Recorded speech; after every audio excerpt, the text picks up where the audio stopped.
What is up, guys? Today is February 12th. It's now 9:27 in the morning. We're going to go over GBPCAD and why we bought it this morning and why I saw buys and how I got to it. So let's go through it right now. So pretty much, Fridays I typically don't trade. I always say that, and yet I traded today.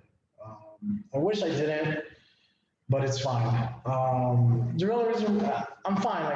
GBPCAD made up for it, but still, I just need to stick to that. I don't want to trade. So pretty much the reason why I bought it. If we look at the daily candle yesterday, this daily candle kind of showed us everything. So if anybody knows how I trade or understand how I trade, the daily candle tells us a lot. Why? Because the last daily candle is the last 24 hours in a day, which just makes sense.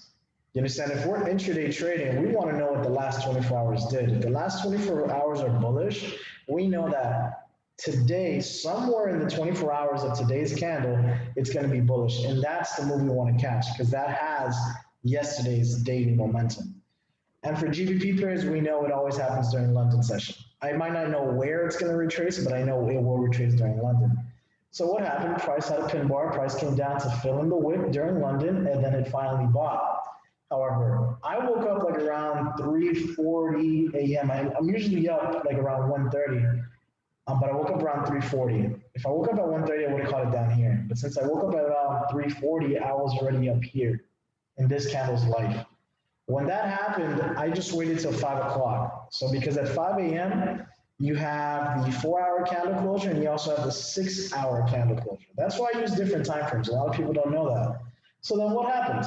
Very simple. The 4-hour time candle, we had this big bullish engulfing. It's still bullish engulfing.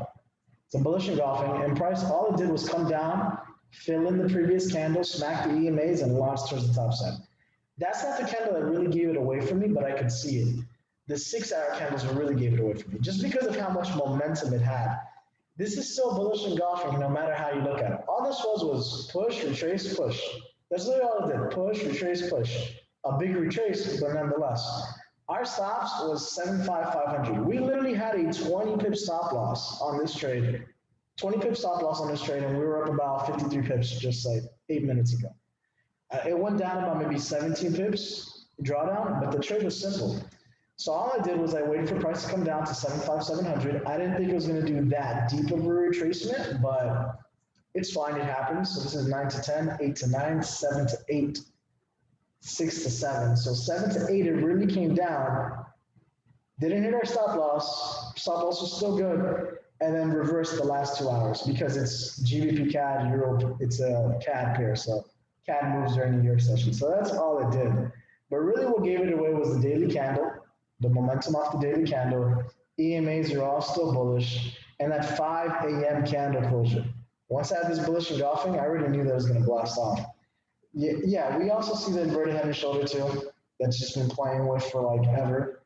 So when it was here, it was an inverted head and shoulder. And when it came back here, it was an inverted head and shoulder. And price needs to come towards the top side. That's why I have my TP up here. 76500. That's my TP, and I expect it to come.